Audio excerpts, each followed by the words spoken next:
What is going on, guys? Welcome back to the channel, and today I wanted to make a quick video on a topic that I feel gets forgotten a fair bit, and that is actually covering some of the Imperial skins that I would love to see added to Battlefront 2.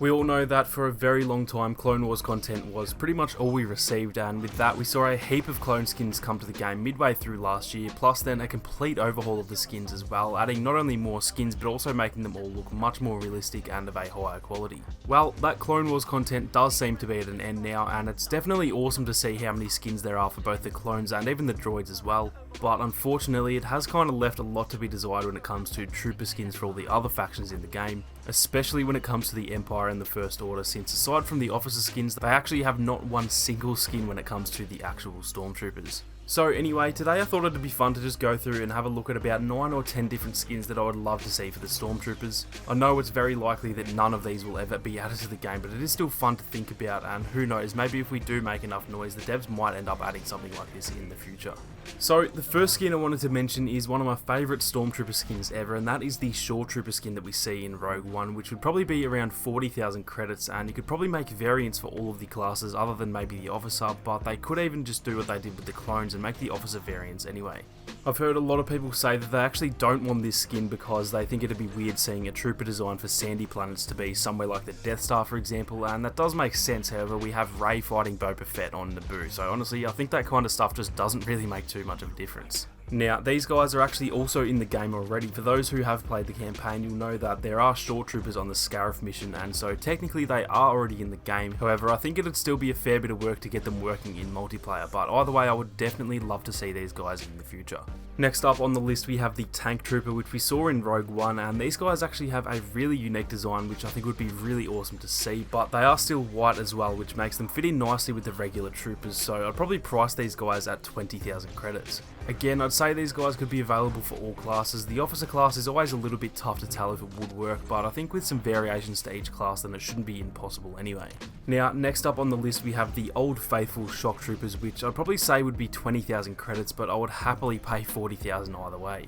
These guys were mostly sort of security troopers for both Palpatine and just all around the place on Coruscant, and I think since these have always been a fan favourite for Star Wars fans, that most people would love to see these in the game. We did also have them in Battlefront 2015 as well, and so it's definitely not out of the question that DICE are capable of making these, and I would definitely be a very happy man if they did. Now, next up on the list we have the TIE Fighter Pilot skin, which I think would be pretty awesome to see, as I don't really know if we've ever seen these guys in combat before, and I'd probably price them at 40,000 credits since they are obviously fairly different from the base skins. Their helmets are actually very similar to Iden's helmet, which is obviously already in the game, and so I feel like this skin might be a tad easier for them to make rather than making a skin completely from scratch, although with that said I have absolutely no idea if that's actually how it works. Now, next up we have another pilot skin, which is the AT-AT pilot, and these guys are actually pretty similar to the TIE pilots to be honest, except for the colours obviously, but there are definitely a lot of similarities, so again I'd probably price these guys at 40,000 credits. Again, I don't think we've really ever seen these guys in action before, except for maybe in Star Wars Rebels, and so it might be a little weird in terms of the immersion, but like I said earlier, I don't really think these skins really break the immersion for most people, so I'd say most people would be happy to see these guys in the game.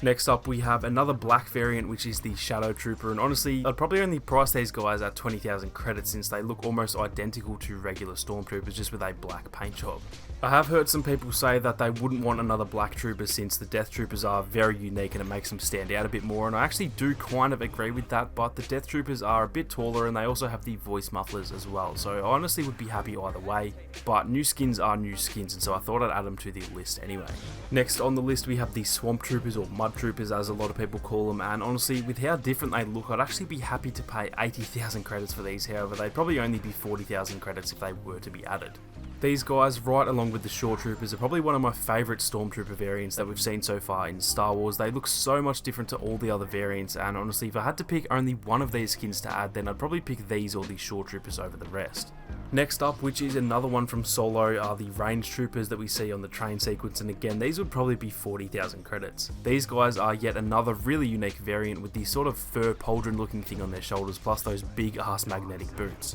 Say what you will about a lot of the Disney Star Wars movies, but one thing that you surely can't deny is that a lot of their trooper designs are really awesome, and looking at this list now, almost all of these are actually from the Disney era, surprisingly. Now, next up on the list are the AT-ACT pilots, which are kind of similar to the other tank troopers that I showed earlier on, but they are just a little bit more basic, so I'd probably put these guys at 20,000 credits. They're almost the same as the Stormtroopers, to be honest, just with a different colour and a slight variation in the armour. So again, since those Stormtrooper skins are already in the game through the campaign, it is possible that these guys might be a little bit easier to make than some of the others. Now, last but definitely not least, we have the Patrol Trooper skin, which again is a little bit more basic, and because of that I've classed these guys as rare, costing 20,000 credits. These guys were in solo in that chase sequence, and they are pretty similar in looks to the regular Stormtrooper skins, so again, they might not be too hard for the devs to create. However, as I always say, I have absolutely no idea when it comes to actually designing stuff in the Frostbite engine. Now, like I said at the start, I highly doubt that we are going to get any of these skins. I feel like the devs will put their focus elsewhere. However, I still think it's fun to think about this kind of stuff, so I thought it was worth making a quick video. But anyway guys, that is going to do it for this one. Let me know down in the comments if you guys have any that you'd love to see as well, because I'm sure there are plenty of other great ideas out there, and knowing me, I probably missed quite a few good ones. If you did enjoy the video, then make sure to leave a like down below to help support the channel, and be sure to subscribe with those notifications on so you don't miss out on any more Battlefront 2 videos or live streams. Thank you all so much for watching. You guys have a great day, and I'll catch you all in the next one.